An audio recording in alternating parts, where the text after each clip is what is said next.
So let's get some further analysis now on the Pelosi trip and what might come next from Executive Director of the Australian Strategic Policy Institute, Justin Bassi. He joins us in the studio now. Justin, welcome. We just heard Richard Marles, stating Australia's foreign policy position, so it's kind of at once removed from this trip. What do you expect broadly the consequences might be that Beijing is threatening here? Well, there will clearly be a response, Greg. Beijing has somewhat backed itself into a corner by its strong rhetoric, and we're already seeing some actions, military exercises, live fire drills, and that's to be expected. I think the US administration said that they anticipated such a response, and it won't all be one-off. It will accumulate over a period of time. I think, though, most importantly out of this for Australia and the region, it would have, given the publicity around it and the threats that were associated with it, if the visit hadn't gone ahead, that would have been the worst outcome for us, because it would have reinforced to Beijing that its threats and coercion work. So we will see a response from Beijing. It will likely, though, target the easier target, which is Taiwan, and we're already seeing some action in relation to economic coercion there. So you don't expect, for instance, low-flying buzzing of US ships in that region. You think they'll wait for Nancy Pelosi to leave and then harass or intimidate, or whatever the word is, Taiwan? No doubt we'll see mobilising of planes, we'll see flyovers.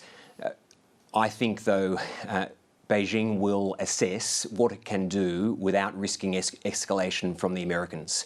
I think the American rhetoric has been calm and they have tried not to escalate themselves. So there's no doubt China will respond, including through military means, aircraft, and economic coercion. But I do think they will stay within the realms of what they consider won't result in escalation from the US end, and they will likely target Taiwan economically, trying to deter Taiwan from future invites to senior officials and also others in the region.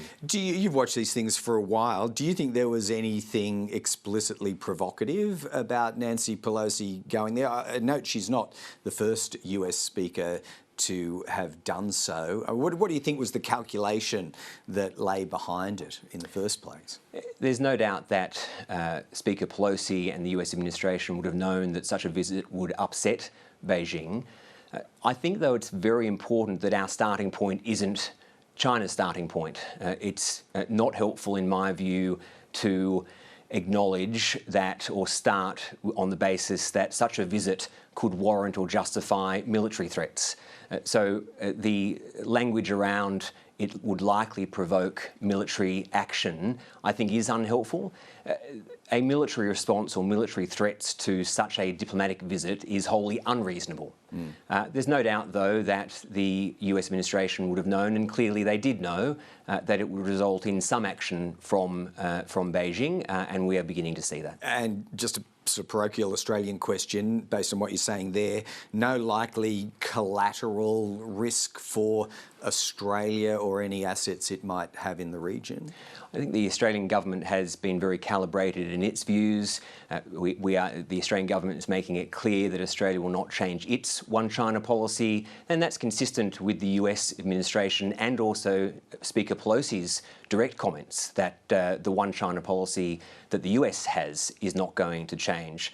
So I think with that calibrated language, it's likely to not result in anything directly relevant to Australia. As I said at the beginning, though, it would have been more of a problem for Australia if, after the threats from Beijing, the Speaker if she had decided not to visit, because it would have said to Beijing that its coercion works, and if it works against the superpower of the United States, then they would definitely say it would work against the smaller nations in this region. Yeah, right. Can I bring you back to the announcement that was made by Richard Marles and the Prime Minister today, this force posture review, as it's called, for Australian Defence Force?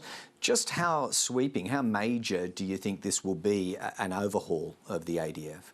Well, it looks comprehensive. The Defence Strategic Review, looking at not just force posture, but structure, the budget, and importantly, as the terms of reference set out, it is recognising that the strategic environment that we're in now is not the same as when the last review of this kind took place in 2012, or even when the Defence White Paper was written in 2016.